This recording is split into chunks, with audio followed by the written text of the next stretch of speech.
الحمد للہ الذی ہدانا وما کنا لنہتدی لولا ان ہدانا اللہ۔ محترم سامعین کرام، آج کے پروگرام کے اندر ہم آپ کو خوش آمدید کہتے ہیں۔ السلام علیکم ورحمۃ اللہ وبرکاتہ۔ محترم سامعین کرام، یاد رکھیے، اس دھرتی کے اوپر، زمین کے اوپر اللہ کے بعد جس کے ہمارے اوپر سب سے زیادہ احسانات ہیں، وہ امام الانبیاء سید الکونین صلی اللہ علیہ وسلم کی ذات مبارکہ ہے۔ محترم سامعین کرام، یاد رکھیے، خالق کائنات نے آپ کے ذمہ جو ڈیوٹی لگائی تھی، جو دین متین، دین مبین پہنچانے کی، رحمت دو عالم صلی اللہ علیہ وسلم نے وہ ڈیوٹی صرف پہنچائی ہی نہیں بلکہ اس کے پہنچانے کا حق بھی ادا کر دیا ہے۔ اللہ رب العالمین نے 1,24,000 کم و بیش انبیاء علیہ السلام کا سلسلہ جاری فرمایا، اور کسی بھی نبی نے اپنی امت سے اس چیز کی گواہی طلب نہیں کی کہ آیا جو میری ڈیوٹی تھی میں نے پوری کی ہے یا پوری نہیں کی۔ یہ ایک واحد امام الانبیاء آمنہ کے لال صلی اللہ علیہ وسلم ہیں کہ جنہوں نے حضرات صحابہ کرام سے گواہی طلب کی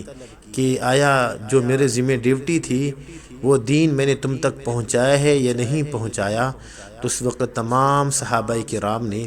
یک زبان ہو کر کہا، اے اللہ کے حبیب، آپ نے صرف دین پہنچایا ہی نہیں بلکہ دین پہنچانے کا حق بھی ادا کر دیا ہے۔ محترم سامعین کرام، یاد رکھیے، رحمت دو عالم صلی اللہ علیہ وسلم نے ہماری جو 24 گھنٹے کی زندگی ہے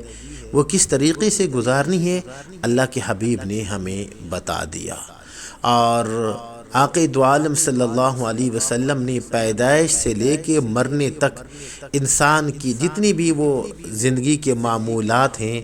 جو انسان کی مصروفیات ہیں، رحمت دو عالم صلی اللہ علیہ وسلم نے اپنی امت کو بتائی ہیں۔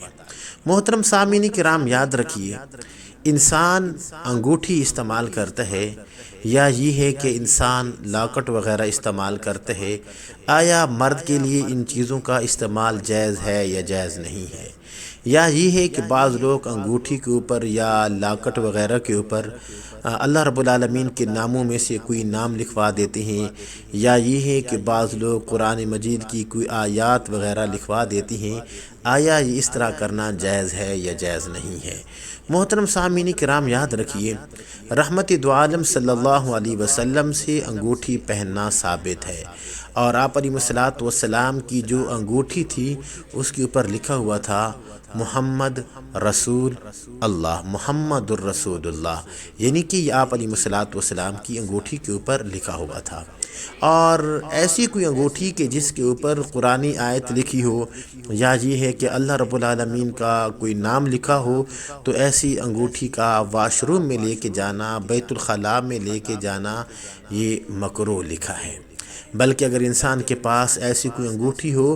تو یا تو یہ ہے کہ اس انگوٹھی کو اتار دے، یا یہ ہے کہ اس کو جیب وغیرہ میں ڈال دے، یا یہ ہے کہ کسی کپڑے میں لپیٹ دے، تاکہ اللہ رب العالمین کے جو نام لکھا ہوا ہے یا یہ ہے کہ جو قرآنی آیت لکھی ہوئی ہے اس کی بے ادبی نہ ہو۔ محترم سامعین کرام، یاد رکھیے، رحمت دو عالم صلی اللہ علیہ وسلم نے مرد کو صرف چاندی کی اجازت دی ہے، اور جو سونا ہے وہ تو بالکل مرد کے لیے حرام ہے،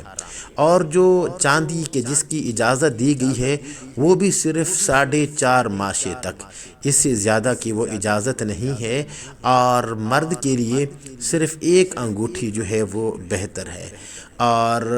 اپنا ایک انگوٹھی سے اپنا زیادہ انگوٹھی استعمال کرنا، جس طرح کہ بعض لوگوں نے 2 3 انگوٹھیاں پہنی ہوئی ہوتی ہیں، تو ایسے کرنا یہ انسان کی ایک وقار کے وہ خلاف ہے۔